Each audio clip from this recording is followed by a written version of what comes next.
త్రిబుద్ధి ప్రళయాంతక అన్న మాటకు అర్థం ఏమిటో తెలుసా అండి? భార్యని సంప్రదించవద్దని కాదు, కరణేషు మంత్రి.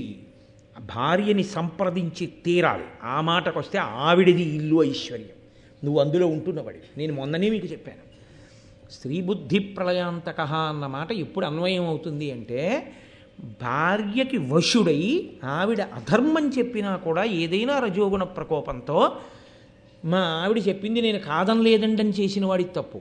ఒక్కొక్కసారి తను పొరపాటుగా ఆలోచించవచ్చు, భార్య బాగా ఆలోచించి వద్దండి అలా చేయకండి అని చెప్తుంది, వినాలి. ఒక్కొక్కసారి భార్య పొరపాటు పడుతుంది, తప్పు, నువ్వు అలా అనకు, ఇది ధర్మం కదూ అందుకని ఇలా చేద్దాం, బాగుందండి మీరు చెప్పింది చెయ్యండి అంది, అప్పుడు అలా చెయ్యాలి. ఇద్దరూ కలిసి నిర్ణయించుకునే చెయ్యాలి తప్ప అసలు భార్యని సంప్రదించనే కూడదు, భార్యని సంప్రదించి చేసినవి ప్రళయం తెస్తాయి అని ఏ శాస్త్రంలోనూ చెప్పలేదు. అసలు భార్యని సంప్రదించకుండా ఏది ఉండకూడదనే పరమేశ్వరుడు చెప్తున్నాడు. ఆ మాటకు వస్తే భార్యకి చెప్పకుండా సభలో కూడా చెప్పకూడదు. ఇది పరమేశ్వరుడు చెప్పాడా? ఆవిడ అడుగుతుంది పరమశివుణ్ణి, అడిగితే పరమశివుడు భార్యకి చెప్తాడు, పార్వతీదేవికి. పార్వత్యువాచ అని ఉంటుంది, శివుడు పార్వతికి చెప్తాడు. పార్వతికి చెప్పింది లోకానికి తెలుస్తుంది. కాబట్టి ప్రవచనం చేయడానికి వచ్చేటప్పుడు కూడా యథార్థంగా ప్రవచనం చేయడము అంటే ఆ రోజు చెప్పబోయే విషయాన్ని సంగ్రహంగానైనా, ఏమో అమృతాభరణం చెప్పడానికి వెళ్ళొస్తున్నాను ఇవ్వాలని చెప్పాలి, ఆవిడ రాకపోతే తనతోటి చెప్పి వెళ్ళాలి. అంతేగాని అసలు ఏమీ చెప్పకుండా ప్రవచనం చేసి వస్తాను అని వెళ్ళొచ్చేసి ఏమంటే ఏం చెప్పారంటే నీ మొహం ఇప్పటిదాకా చెప్పొచ్చాను ఇప్పుడు చెప్పడం కుదరదు అనకూడదు, ముందు ఆవిడికి చెప్పి వెళ్ళాలి. అలా మీరు చెప్తున్నారా, ఇవన్నీ మీరు అడగకూడదు. కాబట్టి అలా అని నన్ను అడగకూడదన్నానని సభలో ఉంది కదా అని మా ఆవిడ్ని అడగకూడదు. అవి మా ఇద్దరి మధ్య విషయాలు, దంపతుల మధ్యలో వేలు పెట్టకూడదు ఏమంటే. అందుకని కాబట్టి ఆయన పట్టుకెళ్ళి ఆ కొమ్మను అక్కడ పడేసి హిమవత్ పర్వత శిఖరం మీద పెట్టుకుని ఆ గజకచ్చపాలని ఆహారంగా స్వీకరించాడు.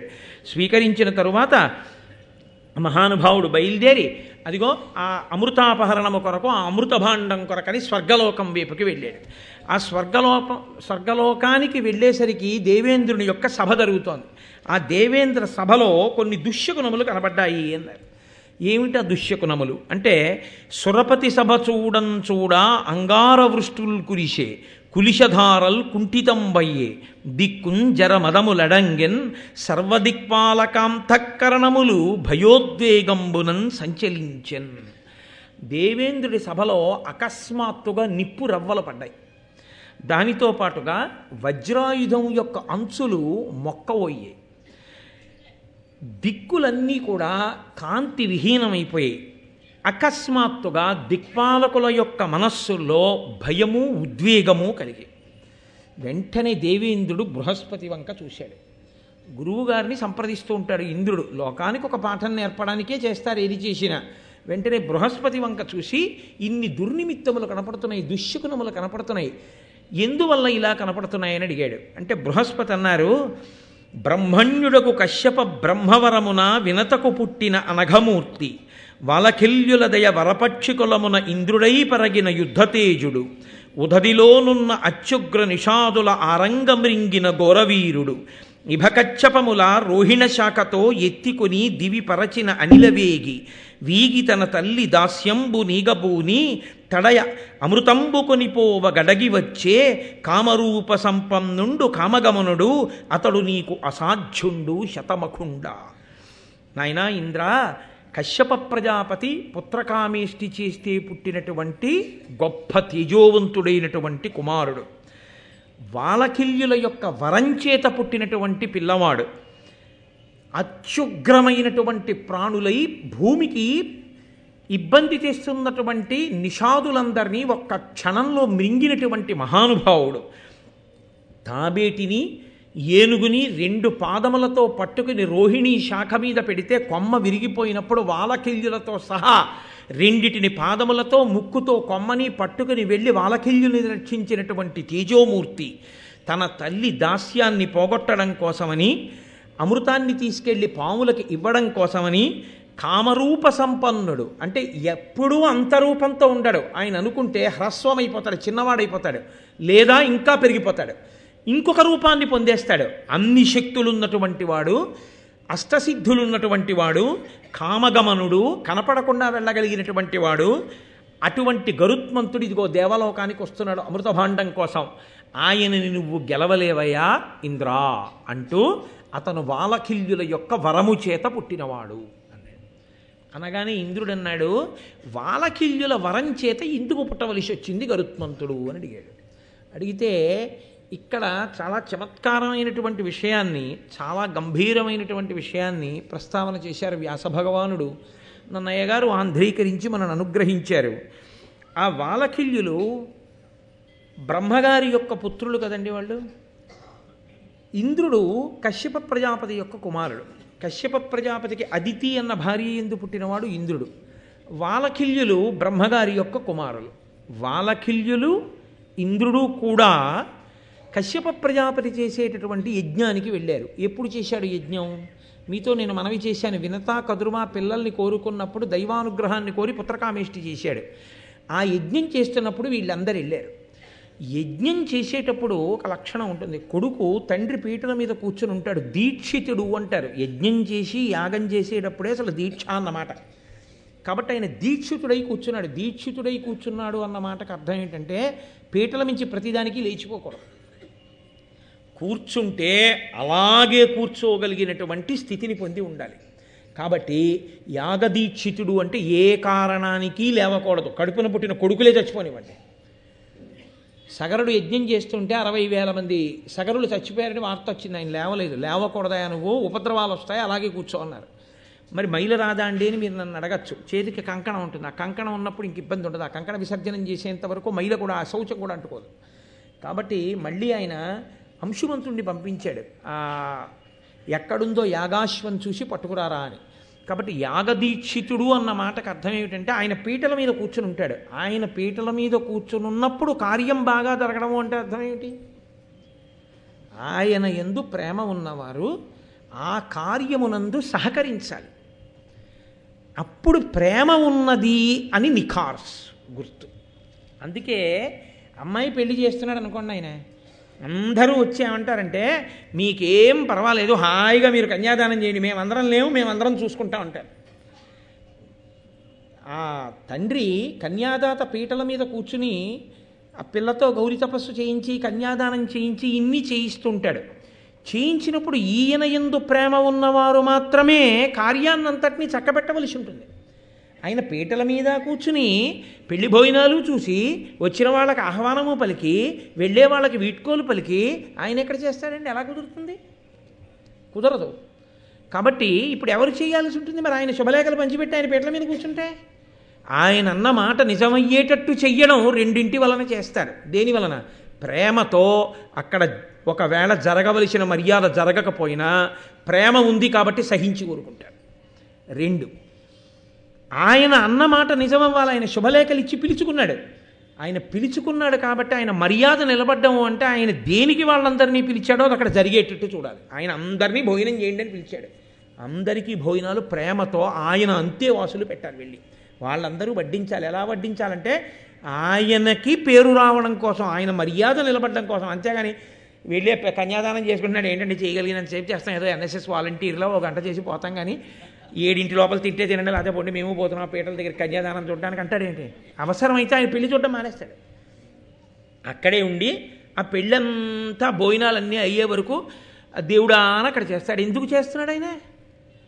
అది ప్రేమకి గుర్తు. నేను నా కూతురు వివాహం చేసినప్పుడు చాలామంది పెళ్లి మంటపం దగ్గరికి రానేలేదు. మహానుభావులు పేర్లు నేను చెప్పక్కర్లేదు, నేను ఆజన్మాంతం వాళ్ళకి రుణపడిపోయి ఉంటాను. వాళ్ళు నా మర్యాదని కాపాడడం కోసం నేను పీటల మీద కూర్చుంటే, నేను గౌరీ తపస్సు చేస్తుంటే వాళ్ళు సర్వమై వాళ్ళు నిర్వహణ చేశారు. అది ప్రేమ అన్న మాటకు అర్థం తప్ప అప్పుడు ఏ ఆభిజాత్యముల చేత కాళ్ళలో కర్ర పెట్టకూడదు. ప్రేమ అన్న మాటకు అర్థం ఏమిటి? అంత గొప్ప పని జరుగుతోంది కాబట్టి నువ్వు సర్దుకోవడమే తప్ప ఎవరు ఏ కారణానికి అడ్డు పెట్టకూడదు. అది పవిత్రత. అందుకే పీటల మీద కూర్చున్న వాడికి మిగిలిన వాళ్ళు చేయవలసింది ఏమిటంటే సహాయం ఒక్కటే తప్ప అప్పుడు ఏ విధమైనటువంటి ఆభిజాత్యములకు పోరు.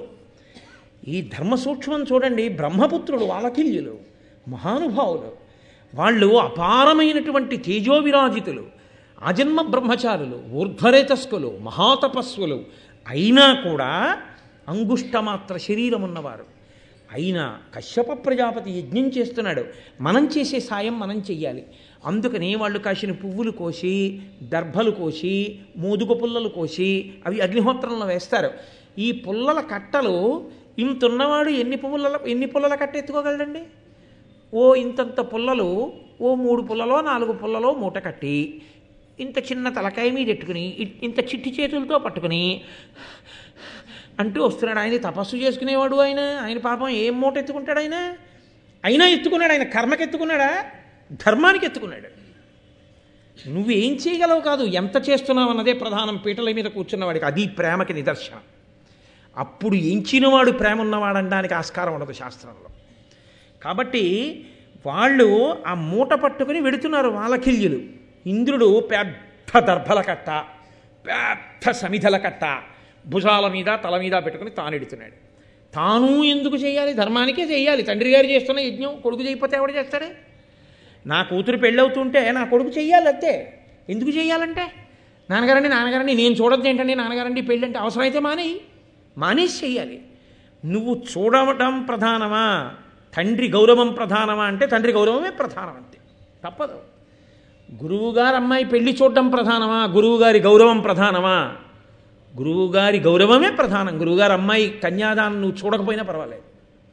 అంటే నా విషయంలో నేను చెప్పట్లేదు ఈ విషయం, ఎప్పుడైనా ఎక్కడైనా అంతే. అది గురువుగారే అయి ఉండక్కర్లేదు. పీటల మీద కూర్చున్నవాడు ప్రశాంతంగా కార్యం చెయ్యడానికి దక్షత అవసరమైతే వెళ్ళిన వాళ్ళు నడుం కట్టి చెయ్యాలంతే. అదే పెళ్ళికి వెళ్ళడం అంటే. తప్పించి మాకెందుకండి మేమెందుకు ఎడతామంటే అనకూడదు. అసలు ధర్మం తెలియని వాడు పెళ్ళికి వచ్చాడని గుర్తు. కాబట్టి వాళ్ళు పట్టుకెడుతున్నారు, ఇంద్రుడు పట్టుకెడుతున్నాడు. ఇప్పుడు ఇంద్రుడు ఏం చేయాలి? అయ్యా ఇంతటి తపస్సులు ఎంత ధర్మానికి కట్టుబడ్డారు. తెలిసి ఉండడం కాదు, మేం తెచ్చింది ఏం సరిపోతుందండి అగ్నిహోత్రంలోకి వాళ్ళు అక్కడ కూర్చోవచ్చు. కాదు, ఒక చిన్న ముదుగు పల్లే కావచ్చు, ఇంత దర్భ కావచ్చు, మా వంతు సాయం మాది అని పట్టుకొస్తున్నారని చూసి మురిసిపోవాలి. మురిసిపోలేదు. కుసంస్కారములు ఎక్కడుంటాయో మీరు ఆలోచించండి. ఇవి ప్రధానంగా ఎక్కడ బయటికి వస్తాయంటే మన ఇంట్లో శుభకార్యం చేసేటప్పుడే బయటకు వస్తాయి ఇవన్నీ. ఎవడైనా శుభకార్యం తలపెట్టాడు అనుకోండి, వెళ్ళిన వాడికి ముందు ఏది వెతుకుతాడంటే వాడికి మనం ఏ రకంగా పేరెట్టచ్చు, ఏ రకంగా వాడిని ఇబ్బంది పెట్టచ్చు. వీడికి సమస్తము తెలిసినట్టు వాడికి వంక పెట్టేవాడే కానీ నిజంగా వాడిని ప్రేమతో అనువర్తించి నిలబడేటటువంటి వాళ్ళు చాలా తక్కువ మంది ఉంటారు. ఆ విషయంలో నేను చాలా భాగ్యవంతుణ్ణి. నా కూతురు వివాహం చేసినప్పుడు ఎంత గొప్పగా నిలబడ్డారు అందరూ. కాబట్టి అది తెలిసి ఉంటుంది. అది తెలిసి ధర్మం కోసం మహానుభావులు పట్టుకొస్తున్నారు. వాళ్ళని చూసి సంతోషించి అభినందించవలసినటువంటి వాడు అభినందించకపోగా మీరెంత, మీ శరీరాలెంత, మీరు తెస్తున్న మూటలెంత, దీనికి పెద్ద అగర్పు చెమట, వాళ్ళని చూడండిరా ఎన్ని దర్భలు తెచ్చేస్తున్నారు అని పక్క నవ్వాడు. వాళ్ళ దర్భల మూటలు తీసుకొచ్చి యజ్ఞశాలలో పడేసి చూడడానికి బొటనవేలంతున్నారు. వాడు ఇంద్రుడి వంక చూసి అన్నారు, రణ విజయుడనల తేజుండనిమాది గుణార్జుడుజుతుడయ్యడు వీరాగ్రణి శతముకు కంటెను శతగుణ వీర్యుండైన పుత్రకుండజితుండై అన్నారు. నేను ఇంద్రుండని కదా నీకు అహంకారం, మమ్మల్ని చూసి నవ్వావు. ఇంద్రుడి కన్నా గొప్పవాడు, యుద్ధమునందు గెలవబడలేనివాడు, ఆయన్ని గెలవడం ఎవరికీ సాధ్యం కాదు. ఇంద్రుడి కన్నా చాలా గొప్పవాడు, స్వతసిద్ధంగా అణిమాది అష్టసిద్ధులను సాధించుకున్నవాడు.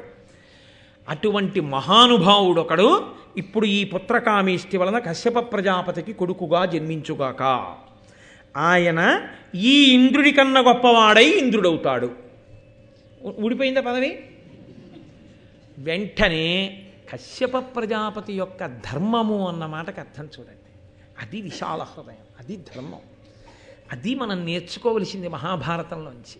ఆయన అన్నాడు వెంటనే, ఉండు ఇతండు పద్మజునియోగమునం త్రిజగంబులందు ఇంద్రుడై భూతరాశి తన దౌర్బల శక్తి కడంగి కాచుచున్ రెండవ ఇంద్రుడైన విపరీతమగున్ భువన ప్రవృత్తి మీ రెండు విధంబు శయ్యుటిది యుక్తమే బ్రహ్మ నియుక్తి ఉండగన్. ఈ ఇంద్రుడు తన భుజబల శక్తితో లోకాలలో ఉండే ప్రాణులన్నింటినీ కాపాడుతున్నాడు. ఇతను ఇంద్రుడు అని పరమేష్ఠి మహానుభావుడు చతుర్ముఖ బ్రహ్మగారు నిర్ణయం చేశారు. ఒక రూల్ని పాటించడంలో, పెద్దలు చేసిన నిర్ణయాన్ని ఔదల దాల్చడంలో ఎంత గౌరవంతో ఔదల దాల్చాలో చూడండి. అది పెద్దలు చేసిన నిర్ణయం. కాబట్టి అందులో మా బుద్ధితో సంబంధం ఏముందండి? వారు నిర్ణయం చేశారు కాబట్టి అది శతధా అంగీకరించవలసిందే. కాబట్టి మేము అనువర్తిస్తాం. చతుర్ముఖ బ్రహ్మగారు ఆయన్ని ఇంద్రుడిగా పెట్టాడు. ఆ ఇంద్రుడు లోకములన్నింటినీ తన భుజబలంతో కాపాడుతున్నాడు. ఒక ఇంద్రుడు ఉండగా మళ్ళీ ఇప్పుడు పుట్టబోయే పిల్లాన్ని ఇంద్రుణ్ణి చేస్తే బ్రహ్మగారు నొచ్చుకోరయ్యా. నేను ఒకడిని ఇంద్రుణ్ణి చేశాను, వాళ్ళు ఒకడిని ఇంద్రుణ్ణి చేశారు, ఇలా ఎవరి మానాన వాళ్ళు ఎవరిని పడితే వాళ్ళని ఇంద్రుణ్ణి చేసుకుంటూ పోతే లోకంలో ఇంతమంది ఇంద్రులు బయలుదేరితే ఏ ఇంద్రుడు ఏది చెయ్యాలన్న విషయంలో మళ్ళీ పరమేష్ఠికి ఎంత తలపోటు వద్దు. వాణ్ణి ఇంద్రుడిగా ఉండనివ్వండి, కానీ మీ వాక్కు వృధా కారాదు. కాబట్టి ఈ పుట్టబోయేటటువంటి పిల్లవాడు పక్షులకు ఇంద్రుడగుగాక, అంటే పక్షులకు అంత గొప్పవాడుగుగాక, పక్షులలో అంత గొప్పవాడుగుగాక. కాబట్టి శరీరం పక్షి శరీరమైన ఇంద్రుడు కూడా గెలవలేడు, అన్ని గుణములతో ఉంటాడు. కాబట్టి నిలబడింది. వాళ్ళు కూడా వాలకిల్యుల యొక్క గొప్పతనం కూడా ఎక్కడుందంటే పెంకితనం అని ఒక మాట ఉంటుంది లోకంలో. అదే మౌఢ్యం, మూర్ఖత్వం. మూర్ఖత్వానికి పోకూడదు. అన్నిటికన్నా చాలా చాలా గొప్ప గుణం ఏమిటో తెలుసా అండి? తెలియకపోవడం ఎప్పుడూ తప్పు కాదు. తెలియకపోవడం అన్న ఒక మాట పట్టుకొని మీరు రాపాడించేయకూడదు మనుషుల్ని. తెలియదు, తప్పు చేశారు, దెబ్బలాడు. విన్నారు, ఇప్పుడు నువ్వేం చేయాలి? ఇదంతా నా గొప్పే, నే దెబ్బలాడాను కాబట్టి జరిగింది అనకూడదు. నువ్వు దెబ్బలాడితే విని చెయ్యగలిగినటువంటి హృదయ వైశాల్యాన్ని నువ్వు గుర్తించాలి. లేకపోతే నువ్వు పాపిష్టివాడి అయిపోతావు. అవతల వాళ్ళు మారారు, అవతల వాళ్ళు ఎంతో మర్యాద ఇచ్చారు నీ మాటకి. నువ్వు ఎంత గౌరవాన్ని నిలబెట్టుకోవాలి? నువ్వు ఎంత ప్రేమించాలి? నువ్వు ఎంత నెత్తి మీద పెట్టుకోవాలి? ఆ నెత్తి మీద పెట్టుకోవడం నీకు చేత కాకుండా నువ్వు ఎప్పుడూ అలాగే ఉగ్రంగా ఉంటానంటే అర్థం లేదంతే ఆ స్థితికి. అది వాలకిల్యుల యొక్క హృదయం. వాళ్ళు అన్నారు తప్పు చేశాడని, ఇతనికన్నా గొప్పవాడు ఇంద్రుడు పుడతాడు అని. కానీ కశ్యప ప్రజాపతి ఈ మాట చెప్తే తథాస్తు. అందుకే ఉత్తముడైన వాడి కోపం క్షణం ఉండిపోతుంది. అలా కాకుండా ఇంకా అదే పనిగా ఇంక అసలు ఎప్పుడూ ఆ కోపాన్నే నెమరవేసుకుంటూ ఉండిపోయాడు అనుకోండి, పాపిష్టివాడు వాడు. ఉత్తమే క్షణకోపస్య మధ్యమే ఘటికాద్వయం మదమే స్యాదహోరాత్రం పాపిష్టే మరణాంతక. అలా ఉండకూడదు కోపం అన్నది. కాబట్టి మహానుభావులు వాలకిల్యులు కూడా పరమ సంతోషంగా అంగీకరించారు. ఈ కథ నీకు తెలియంది కాదుగా. ఎవరు చెప్తున్నారు? బృహస్పతి చెప్తున్నారు ఇంద్రుడితోటి. నీకు తెలియంది కాదుగా. వాలకిల్యుల అనుగ్రహంతో పుట్టినవాడు, అంత ప్రతాపవంతుడై, అంతటి గమనవేగము కలిగిన వాడై, కామరూపుడై ఆయన బయలుదేరి వస్తున్నాడు అమృతాపహరణమునకు. నువ్వేం ఆపుతావయా? నువ్వు ఆపలేవు అని బృహస్పతి చెప్పవలసిన మాట చెప్పారు. కానీ తన కర్తవ్యమో నో మాట ఉంటుంది కదా. అంతమందికి మాట ఇచ్చి అమృతాన్ని తన దగ్గర దాచినప్పుడు నేను దాస్తాను అన్నవాడు బలం ఉన్నా లేకపోయినా ఇప్పుడు యుద్ధం చేసి అమృతాన్ని రక్షించడానికి కావలసిన ప్రయత్నం చేయవలసిందే. పురుష ప్రయత్నము అని ఒక మాట. ఉద్యోగం పురుష లక్షణం. ఇది ఎక్కడదో తెలుసా అండి? మహాభారతంలోదే. ఉద్యోగం పురుష లక్షణం అంటే ఎవరి దగ్గరికో వెళ్ళి ఆయన్ని యజమానిగా స్వీకరించి 4 రూపాయలు తెచ్చుకోమని కాదు. ఉద్యోగం పురుష లక్షణం అంటే ప్రయత్నం పురుష లక్షణం. ఉద్యోగం అంటే ప్రయత్నం. తను ప్రయత్నం చెయ్యాలి. ఏ ప్రయత్నము చేయకుండా గాలి వదిలేసి కూర్చోకూడదు, అవే జరుగుతాయి లేని. ప్రయత్నం చేస్తూ ఉండడం పురుషుని యొక్క లక్షణం.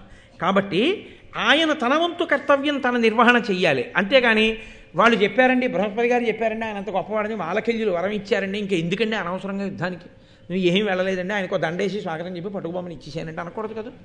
అలా అంటే అది ఇంకోలా ఉంటుంది. కాబట్టి తన కర్తవ్యం తాను నిర్వహిస్తే అమృతం అమృతాన్నే పండిస్తుంది. పండించింది మహాభారతం. కాబట్టి ఇప్పుడు ఆయన ఆ రక్షకుల్ని పిలిచి మీరందరూ వెళ్ళి అమృతభాండానికి రక్షకులుగా ఉండి గరుత్మంతుడితో యుద్ధం ప్రారంభం చేయండి అంటే ఈయన లోపలికి వెళ్ళిపోయాడు కాదు, ఈయన యుద్ధానికి వచ్చాడు. వారలు బహుప్రాకారాకారులు వీరులు నిశత ఖడ్గాది మహాదారుణ శస్త్రధరులు కృష్ణారుణ శీత పీత ఘనతరాంగత్రాణులు. ఆ వచ్చినటువంటి అమృతభాండాన్ని రక్షణ చేసేటటువంటి వాళ్ళు సామాన్యమైన వాళ్ళు కారు. గొప్ప బాహుపరాక్రమం కలిగినటువంటి వారు, చాలా వాడి అయినటువంటి ఖడ్గాది ఆయుధములను పట్టుకున్నటువంటి వాళ్ళు తెల్లని, నల్లని, పచ్చని, ఎర్రని, మెరిసిపోతున్నటువంటి కవచములను కట్టుకుని ఉన్నారు. వాళ్ళందరూ కూడా గరుత్మంతుడితో యుద్ధాన్ని ప్రారంభం చేశారు. ఆయనకి వేరే అస్త్రాలు శస్త్రాలు అక్కర్లేదు. ఆయన రెక్కలు, ఆయన ముక్కు, ఇద్దరు కనపడతారు మనకి. హనుమ గరుత్మంతుడు వీళ్ళిద్దరికీ వేరే ఆయుధాలక్కర్లా, వాళ్ళలోని శక్తియే వాళ్ళకి రక్ష. వాళ్ళు ఎంత పెద్ద వినాశనాన్నైనా చేయగలరు, ఎంత గొప్ప రక్షణైనా కట్టగలరు. ఇద్దరూ మహానుభావులే, ఇద్దరూ గమనశక్తి కలిగినటువంటి వాళ్ళే, అటువంటి స్థితి ఉన్నవాళ్లే. కాబట్టి ఇప్పుడు ఆ అమృతాన్ని రక్షించే వారితో యుద్ధం ప్రారంభమైంది. వితతోల్కాశ నిపుంజమొక్కయనగా విన్వీధి విక్షిప్త పక్షతి వాతాహతి తూల శకలాకారంబులై వారిద ప్రతతుల్ సాల్పడి నల్గడంచదరగా బారెన్ మనోవేగుడై పతగేంద్రుండమృతాంతికంబునకు తత్పాలుర్భయం బందగన్.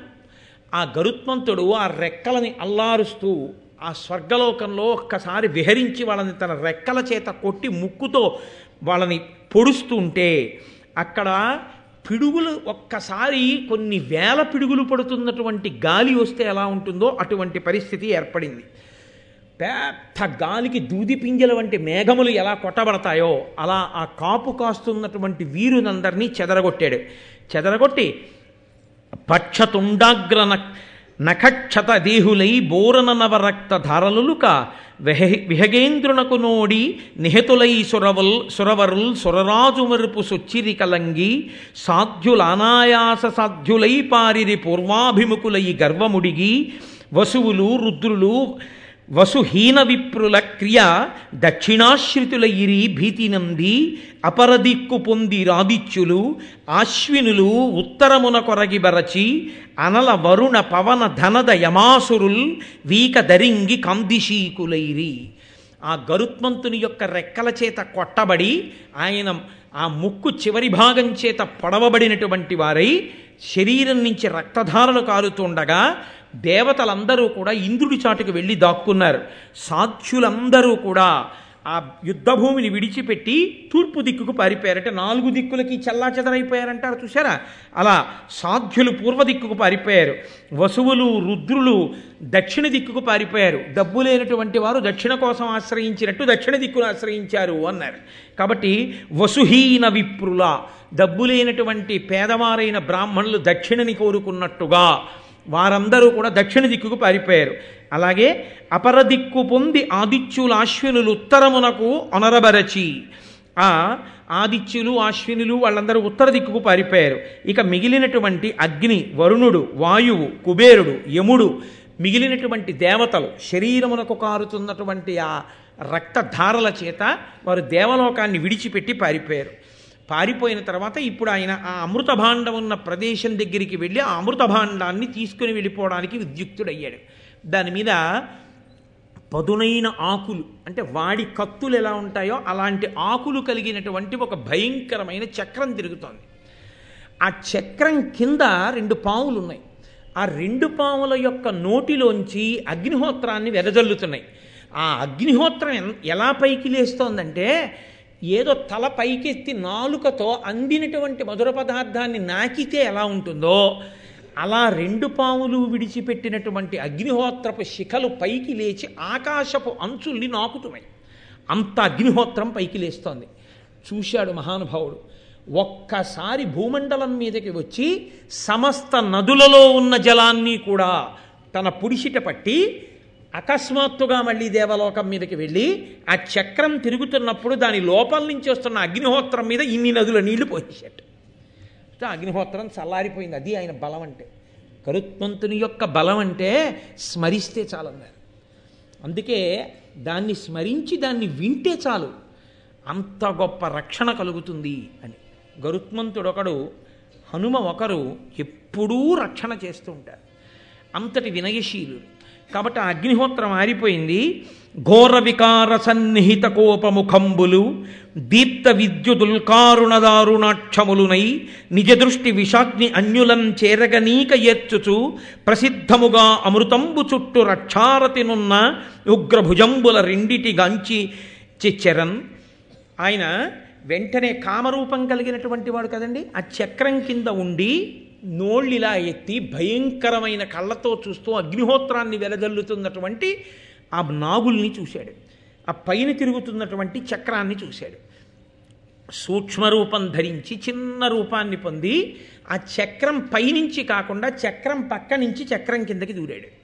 చక్రం కిందకి దూరి తన వంకే చూస్తూ అగ్నిహోత్రాన్ని విడిచిపెట్టడానికి ప్రయత్నిస్తున్నటువంటి ఆ పాముల యొక్క కన్నులలో ధూళిపడి వాటికి కళ్ళు కనపడకుండా అయిపోయేటట్టుగా ఆ రెక్కలను అల్లార్చేసరికి ఆ ధూళి అంతా రేగి ఆ కన్నులలో పడి కన్నులు కనపడక ఆ పాములు చల్లాచెదరైపోయారు రెక్కల చేత కొడితే.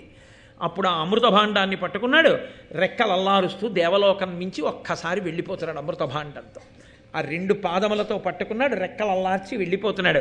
నిజంగా గరుత్మంతుణ్ణి ఇన్ని సన్నివేశాలలో మీరు ఒక్కసారి ఊహ చేయండి. ఆ రెక్కలు, ఆ మహానుభావుడు, ఆ వెళ్ళడం, ఆ పరిస్థితి ఎన్ని భంగిమల్లో కనబడ్డాడో చూడండి భారతంలో. ఆయన వెళ్ళిపోతున్నప్పుడు శ్రీ మహావిష్ణువు ఎదురొచ్చి ఆయన అన్నారు, కలహముననిట్లు సురవీరుల బల్వురనూర్చి యొక్కరుడ అమృతము దెక్కలికొని ఆస్వాదింపక అలోలుడుగువని చూచి హరి ఇట్లనియన్. ఒక్కడు ఇంతమందిని ఓడించి ఆ అమృత భాండాన్ని గైకొని వెళ్ళిపోతూ దేవాసురులందరూ కూడా తాగాలని కోరుకునేటటువంటి అమృతం తనకి చిక్కిన ఒక్క చుక్క గుటుక్కుని ఇలా ముక్కు పెట్టి తాగకుండా, తాను దాన్ని కోరుకోకుండా అమ్మని దాస్యం నుంచి విడిపించడానికి మాట ఇచ్చిన ప్రకారం తమ్ముళ్ళ అన్నలకి ఇచ్చేయడం కోసమని చెప్పి పట్టుకెళ్ళిపోతూ అలోలుడై అమృతం మీద లౌల్యమును పొందకుండా మాట ఇచ్చిన ప్రకారం వెళ్ళిపోతున్నటువంటి మహాపురుషుడు. మరి అన్నలకి అది ఇచ్చేస్తే వాళ్ళు తాగి అమృతాన్ని తాగడం వల్ల వాళ్ళు చిరంజీవులైతే అవని తన బలం తనకి శ్రీరామరక్ష. అంతేకాని ఈ అమృతం తాగితే నాకు బలం కాదు. అది ఆయన మీద ఆయనకి విశ్వాసం. రెండు, అందరూ ఇది తాగాలనుకుంటారు, చేత చిక్కింది, ముక్కు పెట్టి లటక్కునో చుక్క తాగేయచ్చు, కానీ ఆయన తాగలేదు. అలా తాగడం ఆయన లక్షణం కాదు. అది ఆయనకున్నటువంటి లౌల్యమును నిగ్రహించగలిగినటువంటి శక్తి. దీనికి అబ్బురపడ్డారు శ్రీ మహావిష్ణువు. చాలా సంతోషించాను, నీకేం వరం కావాలి కోరుకో అంటే, నీ విజయోత్సహమునకు లావునకు జవంబునకు అలౌల్యమునకు సద్భావనమునకు మెచ్చి వరంబీ వచ్చితి వేడుమిద్ది ఇష్టము నీకు. నీ బలానికి, నీ విజయోత్సాహానికి, నీ మనోజవానికి, నీ అలౌల్యానికి, ఆ అమృతం తాగాలన్న కోరిక లేని నీ స్థితికి, నీ సద్భావనకి, అమ్మని దాస్యం నుంచి విడిపించాలి అన్న భక్తితో ఇంత కష్టపడిన నిన్ను చూసి చాలా సంతోషించానోయ్ గరుత్మంతా, నీకేం కావాలి కోరుకో అంటే, గరుత్మంతుడు అన్నారు ఆయనకి నమస్కారం చేసి, అమృతాశనంబు చేయకుయును దేవా నాకు అజరామరత్వము అందుటయును అఖిల లోకంబుల కగ్గరినివైనా నీకు అగ్రంబునందు నిన్నధిక భక్తి కొలుచుచు ఉనికియు కోరితి కరుణతో దయచేయుము ఉద్ధత దైత్యభేది అనునప్పుడు వానికి అభిమతంబులు ప్రీతుడై ఇచ్చి హరి ఇట్టులనియే నాకు అనఘా వాహనంబవై మహాధ్వజమవయ్యుండువనిన పక్షియును ప్రసాదమనుచు మ్రొక్కి పరచే అంత అతని మీద వజ్రమెత్తి వేయిచే వాసవుండు. ఆయన అన్నాడు, అమృతం తాగితే వృద్ధాప్యం రాదు, అమృతం తాగితే మృత్యువు రాదు. కానీ నువ్వు రాక్షసుల్ని, అందున చాలా ఉద్ధతితో ఉన్న రాక్షసుల్ని నిగ్రహించగలిగినటువంటి ధర్మస్వరూపడమైనటువంటి నారాయణ, నన్ను అనుగ్రహించి ఈ అమృతాన్ని తాగకుండానే నాకు వృద్ధాప్యం రాకుండా మరణం లేకుండా వరం ఇయ్యి. వృద్ధాప్యం లేకుండా మరణం లేకుండా నీకు వరం ఇచ్చేశారు, ఇంత బలం ఉంది, ఏం చేస్తావు దాంతో? ఆరోగ్యము అన్న మాట వెనక ఆలోచించవలసిన రహస్యం ఇది. నీవు ఆరోగ్యముగా ఉండాలని దేనికి కోరుకోవాలో తెలుసా? ఈశ్వరుణ్ణి. మళ్ళీ నువ్వు ఈశ్వర సేవ చెయ్యడం కోసం కోరుకోవాలి. ఈశ్వర సేవ ఎందుకు చెయ్యాలి? ఈశ్వరుడికి ధర్మాన్ని నిలబెట్టి అధర్మాన్ని భంజించడం తెలుసు. ఈశ్వరుడి సేవ చేస్తే నీకు ధర్మం అబ్బుతుంది. నువ్వు ధార్మికంగా నిలబడితే నువ్వు దేశానికి పనికొచ్చేవాడివి అవుతావు. కాబట్టి నాకు కేవలము జరామరణము లేకుండా ఉండడం మాత్రమే నేను కోరుకోవట్లేదు. మహానుభావ, రాక్షస విధ్వంసం చేస్తుంటావు, నీ ముందు నేను నిలబడాలి. అప్పుడేమవుతుంది? ఈ ఆరోగ్యం, ఈ బలం, ఈ జవం నువ్వు చేసే రాక్షస సంహారంలో పనికొస్తే ఈ ఉండిపోయినటువంటి బలానికి ఒక సార్థకత. ఏమీ లేకుండా ఉత్తినే బలం ఉండి అలా కూర్చుంటే ఏమిటి ప్రయోజనం? లేకపోతే ఆ బలంతో వెళ్ళి రాక్షసులకి సహాయం చేస్తే ఏమిటి ప్రయోజనం? కాబట్టి నాకు జరామరణములు లేని వరంతో పాటుగా నీ సన్నిధిని నిలబడగలిగినటువంటి అదృష్టాన్ని కృప చెయ్యి అని అడిగాడు. ఇది మనం నేర్చుకోవలసినటువంటి విషయం. ఎంత గొప్ప రహస్యాన్ని దాచారో చూడండి. దేనికి తినాలి అంటే ఆరోగ్యంగా ఉండడానికి, దేనికి ఆరోగ్యంగా ఉండాలి అని అడిగారు అనుకోండి, ఆ ఆరోగ్యంగా ఉండి 10 మందికి పనికి రావడానికి, ఈశ్వరుణ్ణి సేవించడానికి పనికి రావాలి ఆ బలం తప్ప కేవలం బలంగా ఉండడానికి పనికొస్తే అంతకన్నా అన్యాయమైన విషయం ఇంకోట్లేదు లోకం. లేదా క్షయమైపోతుంది, ఉండిపోదు, పెరిగిపోతుంది ఏదో ఒకనాడు. అప్పుడు నీకు ఆరోగ్యం ఉన్నప్పుడు, బలం ఉన్నప్పుడు నువ్వు చేసుకున్నది మిగలదు. కాబట్టి ఇది ఎవరికి వారు పరిశీలనం చేసుకోవలసిన విషయంగా ఆవిష్కరింపబడిన ఆంతర రహస్యం. ఇప్పుడు శ్రీ మహావిష్ణువు అన్నారు, నువ్వు ఎన్నడూ నా సన్నిధిని నా ముందుంటావని కదా అడిగావు, కాబట్టి నీవు నాకు వాహనం అవుతావు, నేను నీ మీదే కూర్చుని వెడుతూ ఉంటాను. 2, నువ్వు నాకు ధ్వజమవుతావు. నా ధ్వజముగా నా వాహనముగా రెండుగా ఉండి నన్ను సేవించగలిగినటువంటి భాగ్యాన్ని నీకు ఇస్తున్నాను. వెంటనే మహానుభావుడు ఎంతో సంతోషించి నమస్కరించాడు. ఎప్పుడైనా సంతోషించి ఆనందించవలసిందంటూ జీవితంలో దొరికితే ఈశ్వరుడి ముంగిట నిలబడగలగడం, ఈశ్వరుణ్ణి సేవించడం, ఈశ్వరుడికి ఏదైనా సేవ చేశాను అని చెప్పుకోగలగడం, 10 మందికి పనికొచ్చేటట్టు బతకగలగడం. ఇవి చేసిన నాడు నీ ఆరోగ్యం, నీ బలం, నీ తెలివి, నీ మాట, ధన్యత, ఇందులో ఏదైనా నీ స్వార్థానికే నువ్వు వాడుకున్న నాడు అందులో నువ్వు సంతోషించడానికి ఏం లేదు. నిన్ను ఆదర్శంగా తీసుకోవడానికి అంతకన్నా లేదు. నీ కడుపు కోసం, నీ స్వార్థం కోసం నువ్వు వీటిని వాడుకున్నావు కాదు. వీటిని త్యాగమయుడవై సమాజానికి అందించు, నువ్వు అందరికీ ఆదర్శ పురుషుడవై నిలబడిపోతావు. ఆదర్శ పురుషుడిగా నిలబడి ఎలా బతకాలో గరుత్మంతుడు ఈశ్వరుడి ముందు నిలబడి మనకి చూపిస్తూ ఉంటాడు. గరుత్మంత దర్శనం చేస్తే కానీ లోపలికి వెళ్ళంగా దర్శనానికి, ఆయన్ని చూడగానే మనకి ఆయనలా నిలబడాలన్న కోరికే లోపల పొటమరిస్తే ఆనాడు జన్మధన్యం తప్ప కేవలం గరుత్మంతుడికి నమస్కారం చేసి వెళ్ళడానికి గరుత్మంతుడికి నమస్కారం చేయడం అభ్యున్నతి హేతువు అని నేను అనుకోవట్లేదు. బహుశः గరుత్మంతుడు ఆ బుద్ధి తర్వాతి కాలంలో కల్పిస్తాడేమో, కల్పించి రక్షిస్తాడని చెప్పవలసి ఉంటుంది తప్ప ఏ ప్రయోజనం ఉండదు ఆ నమస్కారానికని సిద్ధాంతీకరించకూడదు. కాబట్టి ఇప్పుడు ఆ గరుత్మంతుడు కోరుకున్నటువంటి వరాన్ని ఇచ్చారు, కానీ ఇంద్రుడు మాత్రం తన కర్తవ్య నిర్వహణ తాను చెయ్యాలి కదండి. అందుకని తనని అక్కడ ఉన్న రక్షకులు ఓడిపోయారు, అమృతభాండాన్ని తీసుకుపోతున్నాడు. అందుకని వజ్రాయుధాన్ని ప్రయోగించాడు. ఇప్పుడు ఆ వజ్రాయుధపు అంచులు మెరిసిపోతూ అది గరుత్మంతుడికి దగ్గరగా వెళ్ళింది. గరుత్మంతుడు ఒక నవ్వు నవ్వి అన్నాడు, నువ్వు వచ్చావు మంచిదే, పాపం ఇంద్రుడు విడిచిపెట్టాడు, నీ బలం ఇతరుల మీద చూపించు. నా దగ్గరికి వచ్చి నన్ను కొడితే నీకేం వస్తుంది, నువ్వేమీ చెయ్యలేవు. కానీ నువ్వు ఏమీ చెయ్యలేకపోయావనుకో నీకు కాదు అవమానం. ఎవరికి అవమానమో తెలుసా? నిన్ను దేంతో తయారు చేశారు? దధీచి మహర్షి యొక్క ఎముకలతో తయారు చేశారు. దధీచి మహర్షి యొక్క ఎముకలు దేంతో తయారు చేయబడ్డాయి? బ్రహ్మజ్ఞానాన్ని అంతటినీ ఆయన ఎముకలలో దాచుకున్నాడు. అంత గొప్ప స్థితి పొందిన ఎముకలు కాబట్టి ఆ ఎముకలతో వజ్రాయుధాన్ని తయారు చేశారు. ఇప్పుడు వచ్చిన వజ్రాయుధం ఏమీ చెయ్యలేకపోతే ఈ అవమానం ఎవరికి వెడుతుంది? దధీచి మహర్షి యొక్క ఎముకకి వెడుతుంది. అటువంటి మహానుభావుడు అవమానింపబడ్డం నాకు ఇష్టం ఉండదు. అందుకని ఒక పంచి ఒక ఈక ముక్కని తెంపి వెళ్ళిపో, అంతకన్నా నువ్వేం చేయలేవని.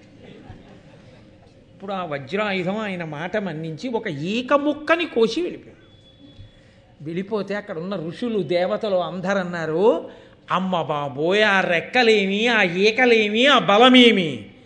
లోకంలో అన్నిటికన్నా తేలిగ్గా తీసి పారేసేటప్పుడు ఏమంటారంటే వెంట్రుక ముక్క అంటారు. గరుత్మంతుడి వెంట్రుక ముక్క ఆయన అనుగ్రహిస్తే వజ్రాయుధం తెంపింది. ఏమి బలం రా, ఏమి ఈకలరా, ఏమి రెక్కలరా, కాబట్టి ఈయన్ని మేము సుపర్ణుడు అని కీర్తిస్తున్నాం అన్నారు. అప్పుడు గరుత్మంతుడికి సుపర్ణుడు అని బిరుదునామా వచ్చింది. ఆ వజ్రాయుధం వెనక్కి వెళ్ళిపోయి ఆయన వెళ్ళిపోతున్నాడు అమృతభాండంతో. ఇంద్రుడు పరుగున వచ్చాడు. వచ్చి అన్నాడు, నిరుపమాన శౌర్య నీతోడి చెలిమి సేయంగా నాకభీష్టమైన ఎదియు, ఇట్టి విక్రమంబు ఇట్టి సామర్థ్యంబు కలదే ఒరులకి జగమునందు. మహానుభావ, ఏమి బలం, ఏమి పరాక్రమం, ఏమి శౌర్యం లోకంలో ఎవరికైనా ఉందో? నీతో నేను స్నేహం చెయ్యాలనుకుంటున్నాను. కాబట్టి ఇక మన ఇద్దరం శత్రువులం కాదు, మన ఇద్దరం చాలా స్నేహశీలురమై మనం జీవిద్దాం. అసలు యథార్థమునకు ఇద్దరు కశ్యప ప్రజాపతి బిడ్డలే కదండి. కాబట్టి ఇంద్రుడు అడిగాడు, నీకు అమృతం అక్కర్లేదు, నువ్వు తాగనన్నావు. అమృతము వలన ఏదొస్తుందో అది విష్ణువు దగ్గర వరంగా పొందేశావు. మరి ఇప్పుడు ఈ అమృతం నీకెందుకు? అమరుడవు, అజరుడవు, అజితుడవు, అమేయుడవు, నీకు అమృతమది ఏల ఖగోత్తమ, దీని ఒరులకిచ్చిన అమరులకును వారసాక్షులగుదురు పోరన్. నీవు చూస్తే అమరుడవు, నీకు మృత్యువు లేదు. అజరుడవు, నీకు వృద్ధాప్యం రాదు. అజితుడవు, నిన్నెవ్వరూ కూడా ఓడించలేరు. అమేయుడవు, నీ బలం ఇంత అని లెక్క పెట్టడం ఎవరికీ సాధ్యం కాదు. కాబట్టి నీకు అమృతం ఎందుకు అక్కర్లేదు. అక్కర్లేని అమృతాన్ని నువ్వు పట్టుకెడితే వచ్చే ఉపద్రవం ఏమిటో తెలుసా? నువ్వు ఎవరికో ఇవ్వడానికి పట్టుకెడుతున్నావు. ఇప్పుడు వాళ్ళకి పట్టుకెళ్ళి ఇచ్చేస్తే వాళ్ళ అమృతం తాగేస్తారు. వాళ్ళు ఎటువంటి వాళ్ళో మాకు తెలియదు, నువ్వు ఎవరికి ఇస్తావో తెలియదు. వాళ్ళు దేవతలు నిగ్రహించడానికి వీలు లేని వాళ్ళు అయిపోతారు. ఇప్పుడు వాళ్ళు పాపబుద్ధి కలిగిన వాళ్ళు, అధర్మాచరణము కలిగిన వాళ్ళు అయిన వాళ్ళై నువ్వు పట్టుకెళ్ళి ఇచ్చి వాళ్ళు తాగేస్తే, వాళ్ళని మేము నిగ్రహించలేకపోతే, ఆ సంతానము లోకంలో పెరిగిపోతే, అధర్మము జడలు విప్పి నాట్యం చేస్తే, అమృతం నువ్వు ఇచ్చిన కారణం చేత లోకంలో ధర్మం పాడైపోతే, నువ్వు తాగకపోయినా నీకు ఇన్ని గుణాలున్నా నువ్వు చేసిన తప్పు వల్ల లోకంలో ధర్మం పోలా, దేవతల్ని నువ్వు ఇబ్బంది పెట్టలా. కాబట్టి దేనికి పట్టుకెడుతున్నావు అమృతాన్ని నాకు చెప్పు. చెప్పి నీకేం కావాలి కోరుకో, అది నేను నీకు ఇస్తాను అంటే, నీ ఒరులకు ఈ అమృతం బీవలదు, నాకు మగుడనిచ్చిన నీకిష్టావాప్తియగు విధంబే కావించద అనిన హరికి గరుడండనియన్. నీకు కావలసినదేదో నువ్వు అడుగు, ఆ వరం నీకు నేను తీర్చేస్తాను, నేను చేసి పెడతాను. కానీ ఈ అమృత భాండం మాత్రం ఇవ్వకు. ఎవరికి పట్టుకెళ్ళిద్దాం అనుకుంటున్నావో వాళ్ళకి ఇవ్వకు, ఇబ్బంది వస్తుంది అంటే. గరుత్మంతుడు అన్నాడు, నేను మా అమ్మని దాస్యం నుంచి విడిపించుకోవడం కోసమని అమృతం తెచ్చిస్తానని పాములకు మాట ఇచ్చాను. ఎక్కడి వరకు వాళ్ళు నన్ను అడిగారు? అమృతం తెచ్చి ఇమ్మని అడిగారు, తాగించమని నన్ను అడగలేదు. కాబట్టి పట్టుకెళ్ళి ఇచ్చేస్తే నా దాస్యం వదిలిపోతుంది. నువ్వేం చేస్తావు? అందకూడని వాళ్ళకి అందకూడదని కదా నువ్వు అనుకుంటున్నావు. వాళ్ళకి అందకూడదని నువ్వు అనుకుంటే నేను పట్టుకెళ్ళి అక్కడ పెట్టి స్నానం చేసి వచ్చి తాగండి అని చెప్తాను, అమృతం కాబట్టి. వాళ్ళు స్నానం చేయడానికి వెళ్ళినప్పుడు అమృతం నువ్వు తెచ్చేసుకో నీ బలంతో. మా అమ్మ దాస్యము పోతుంది. అయోగ్యులు వాళ్ళైతే వాళ్ళకి అందకుండా నువ్వే చేసుకో అంటే ఆయన నాడు చాలా బాగుంది. పూనా ఉపకారం చేయి, పట్టుకెళ్ళి గబాలను నువ్వే వాళ్ళందరినీ చేతులు పట్టండి, నువ్వు నోళ్ళు తెరవండి అని పోసి అక్కడ పెట్టి స్నానం చేయండి. నేను కాగల కార్యంగా దరువులు చూసుకుంటారు, నేను చూస్తాను, పట్టుకుపోతాను, చాలా సంతోషం అని ఆయన అన్నాడు. గరుడుని యొక్క శక్తి చాలా గొప్పది అని చెప్పి నాకు ఇప్పుడే బృహస్పతి చెప్పాడు. నేను చూశాను. మహానుభావ, అసలు నీ శక్తి ఎటువంటిదో ఒకసారి వినాలనుకుంటున్నానయ్యా. ఇప్పుడు యుద్ధం మాత్రమే చూశాను, ఒక్కసారి నీ శక్తి ఎంతటిదో చెప్పు అంటే. ఇది గరుత్మంతుని యొక్క గొప్పతనం. సుందరకాండలో హనుమ ఎలా చెప్పుకోరో అలాగే గరుత్మంతుడు కూడా చెప్పుకోడు. ఆయన అన్నాడు, పరనిందయు ఆత్మగుణోత్కర పరికీర్తనము చేయగా ఉచితమే సత్పురుషులకు, అయినను నీకచ్చెరువుగా నా కల తెరంగు చెప్పేద ప్రీతిన్. లోకంలో ఎక్కడైనా తన్ని తాను పొగుడుకోవడం, ఇతరుల్ని నింద చేయడం, ఈ రెండు చెయ్యొచ్చయా? రెండు చంపడం చావడంతో సమానం.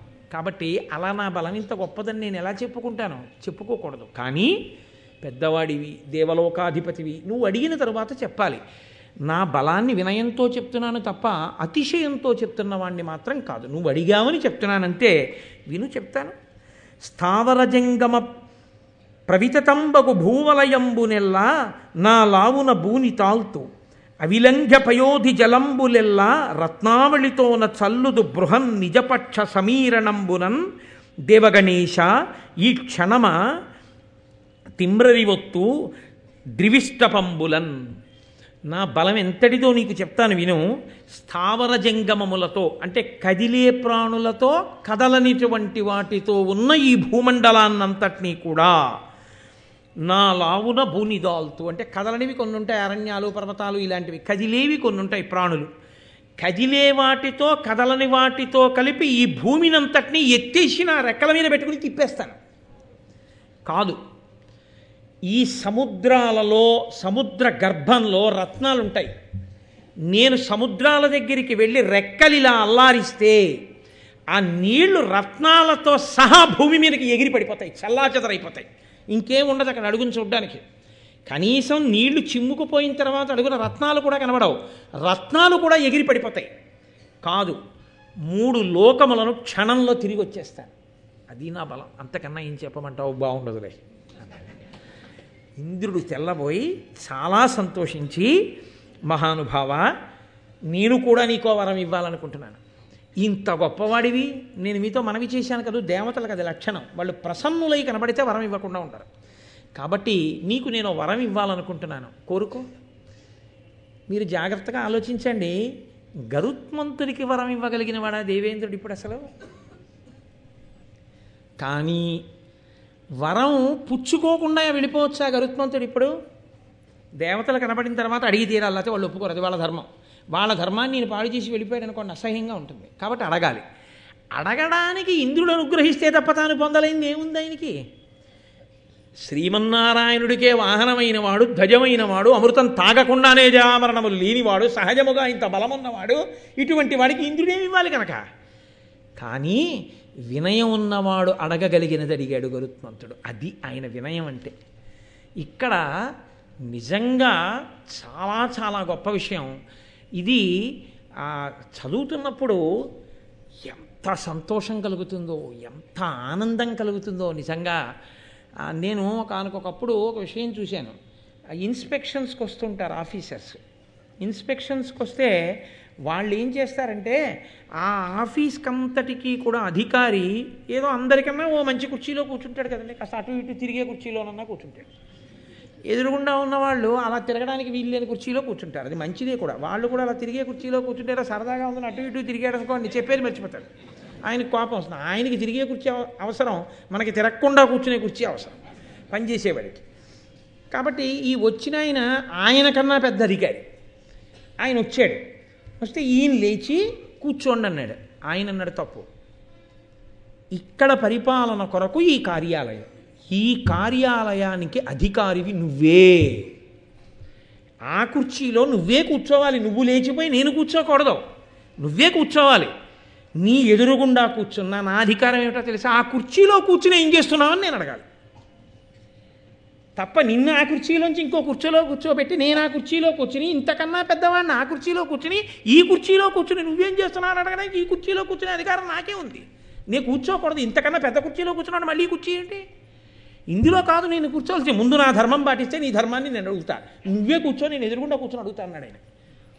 నేను చాలా సంతోషం పొందాను. అబ్బా, ఇన్నాళ్ళకు ఒక ధార్మికుడైన అధికారిని చూశాను రా. ఆనాటి నుంచి ఈనాటి వరకు మళ్ళీ కుర్చీలో అలా కూర్చొని వాడిని నేను చూడాలి. కాబట్టి ఉంటారు మహాత్ములు, అంత మర్యాద పాటించగలిగిన వాళ్ళు ఉంటారు. కాబట్టి చూడండి, ఆయన అన్నాడు ఇంద్రుడు, నాకు అభిమతమనరించి నీకిష్టము చెప్పుకొనుమనిన దుర్మదులై మాకిట్లహితము చేసిన ఆ కద్రువ పుత్రుల అశనమయ్యడు నాకు. నువ్వు వరం అడగమన్నావు కాబట్టి నేను అడుగుతున్నాను.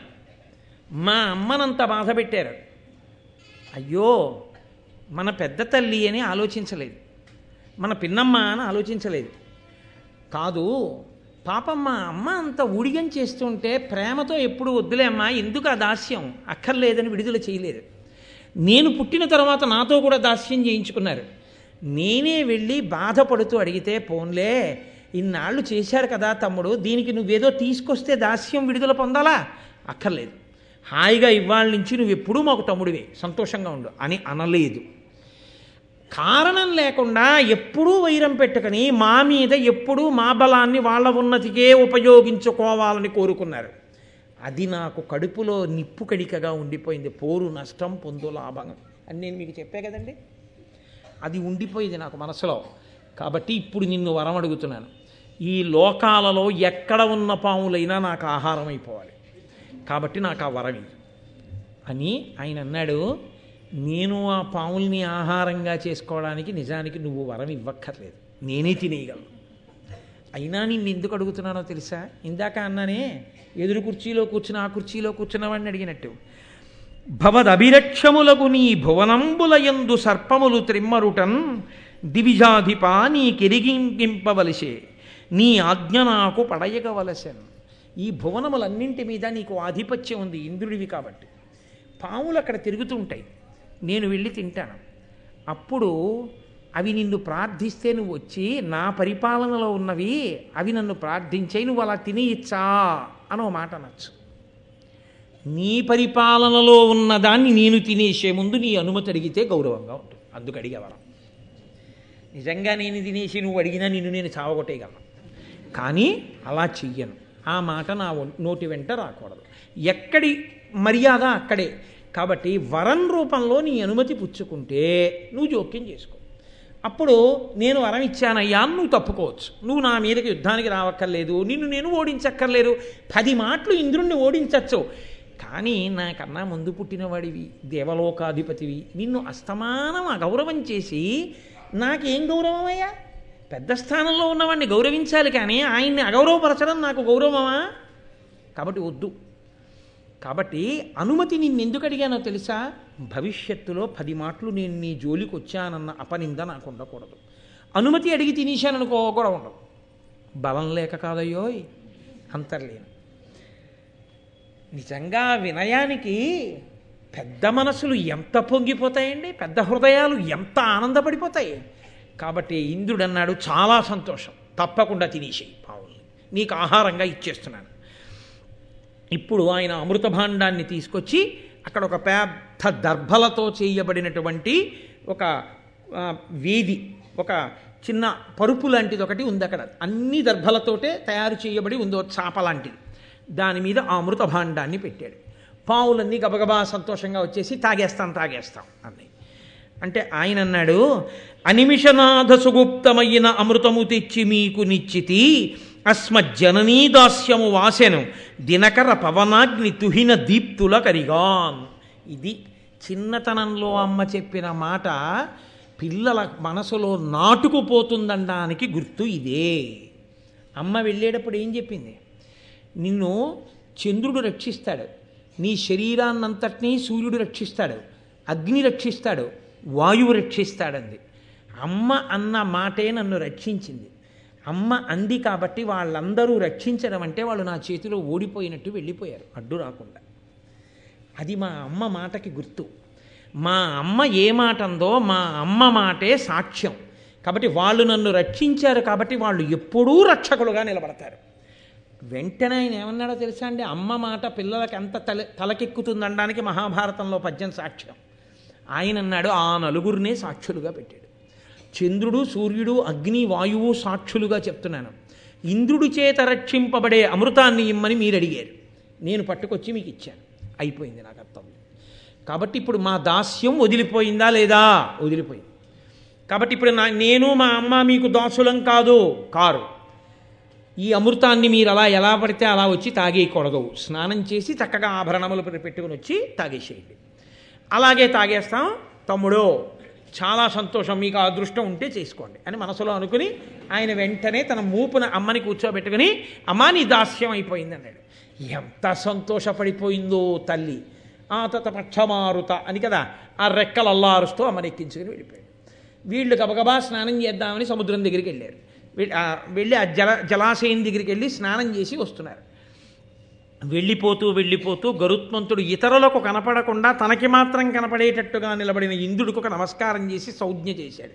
వాళ్ళకి చెప్పాను స్నానానికి వెడతారు, నేను వెడుతున్నాను, నీ పన్ను చేసుకో. వాళ్ళు స్నానానికి వెళ్ళారు. ఇంద్రుడు వచ్చి అమృత భాండాన్ని పట్టుకుని మళ్ళీ దేవలోకానికి పట్టుకెళ్ళిపోయి రక్షణలో పెట్టేశాడు. ఈయనంటే తేగలిగాడు, వాళ్ళు తెచ్చుకోగలరా? వాళ్ళు తెచ్చుకోలేరు. అక్కర్లేని పేరాశలకు పోవడం అంటే అదే. ఇప్పుడు వాళ్ళు స్నానం చేసి వచ్చేటప్పటికి అమృతభాండం అక్కడ లేదు. అమృతభాండం అక్కడ లేదు కాబట్టి కనీసం అమృతభాండాన్ని పెట్టిన ఈ దర్భలు నాకేద్దామన్నారు. ఆకులో పెట్టిన ప్రసాదం అంతా అయిపోయింది అనుకోండి, ఏమీ లేకపోతే అది చాలా గొప్ప ప్రసాదం అండి అన్నారు అనుకోండి, ఆకు తినేస్తాడు.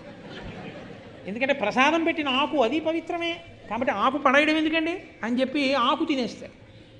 పూర్వం ఎవరు అన్నది నేను చెప్తే బాగుండదు, సోత్కర్ష కింద ఉంటుంది.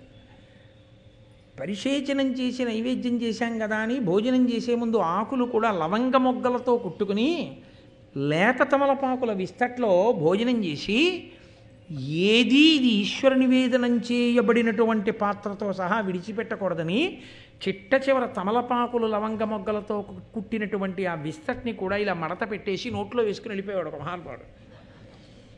అలా వాళ్ళు ఇది అమృతం పెట్టిన దర్భలు కదా అని నాకారు. నాకితే దర్భల యొక్క అంచులు చాలా సూదిగా పదునుగా ఉంటాయి. ఆ నాలుకలన్నీ చీరుకుపోయి 2 నాలుకలయ్యి. అయితే పావులన్నిటికీ ద్విజిహ్వులు అని పేరు వచ్చింది. 2 నాలుకలు పావులో ఉండడానికి కారణం అప్పటి నుంచి వచ్చింది. సంతానం కూడా అలాగే పుట్టుకొచ్చింది. కాబట్టి అలా పావులకి దక్కింది ఏమిటి అంటే 2 నాలుకలు అయిపోయాయి.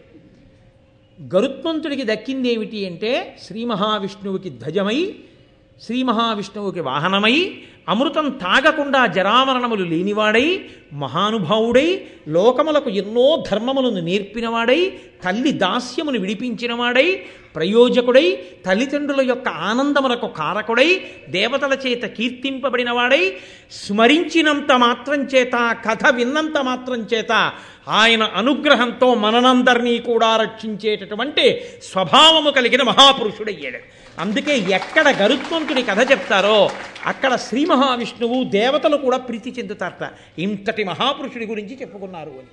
కాబట్టి అటువంటి గరుత్మంతుని యొక్క కథ ఎక్కడ చెప్పబడుతోందో భరతాంతర్గతంగా ఎక్కడ కూర్చుని వింటున్నారో ఈ సౌపర్ణాఖ్యానము భాసురముగా వినిన పుణ్యపరులకు అధిక శ్రీ సంపదులకు దురిత నిరాసంబగు బాయు ఉరగర క్షోభ భయముల్. ఎవరైతే ఈ గరుత్మంతుని యొక్క కథని వింటున్నారో వాళ్ళందరికీ కూడా అధికమైనటువంటి శ్రీ సంపద అంటే ఐశ్వర్యము కలుగుతుంది.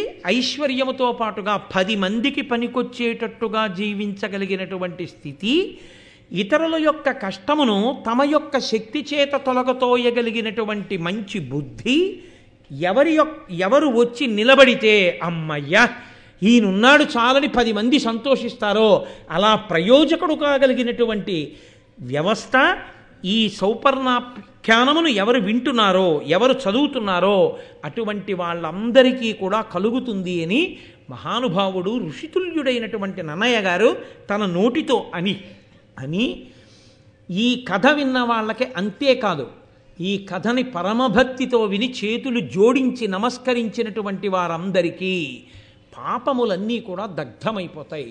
దగ్ధమై వాళ్ళు అమృతమును తాగిన వారితో సమానమవుతారు. వారికి ఈశ్వరభక్తి కలుగుతుంది అని మనకి ఫలశ్రుతిని చెప్పారు. అంత చక్కటి అమృతాపహరణ ఉపాఖ్యానాన్ని మీ అందరూ కూడా ఆఖ్యానాన్ని విన్నారు. దీని తరువాత రేపటి రోజున ఇవన్నీ ఎందుకు బయలుదేరాయి? జనమేజయ సర్పయాగం గురించి చెప్పవలసి వస్తే ఇన్ని విషయాలు చెప్పవలసిన అవసరం వచ్చింది. ఎందుకు పడ్డాయా పావులు? అసలు పావులు సర్పయాగంలో ఎందుకు పడిపోవలసి వచ్చింది అంటే ఇగో ఈ కథంతా చెప్పుకొస్తున్నాడు సౌతి. కాబట్టి రేపటి రోజున ఒక అత్యద్భుతమైనటువంటి వృత్తాంతం, ఎవరి పేరు తలుచుకుంటే పాము పడగ దింపేస్తుందో అటువంటి మహాపురుషుడి గురించి మాట్లాడతారు. అటువంటి పద్యాలు, అటువంటి వైభవం రేపటి రోజున ఆ ఆఖ్యానాన్ని మనం ప్రవచనం చేసి వినేటటువంటి భాగ్యాన్ని ఈశ్వరుడు మనకు కల్పించుగాక. మంగళాశాసనపరై మదాచార్య పురోగమై సర్వైశ్చ పూర్వైరాచార్యై తత్కృతాయాస్తు మంగళం. మంగళం కోసలేంద్రాయ మహనీయ గుణాత్మనే చక్రవర్తి తనూజాయ సర్వభౌమాయ మంగళం. ఉమాకాంతాయ కాంతాయ కామితార్థప్రదాయినే శ్రీగిరీశాయ దేవాయ మలినాథాయ మంగళం. కరచరణకృతం వా కర్మవాక్కాయజం వా శ్రవణనైనజం వా మానసం వాపరాధం విహితమవిహితం వా సర్వమేత్తక్షమస్వా శివ శివ కరుణాబ్ధే శ్రీ మహాదేవ శంభో. సర్వం శ్రీ ఉమామహేశ్వర పరబ్రహ్మార్పణమస్తు. స్వస్తి.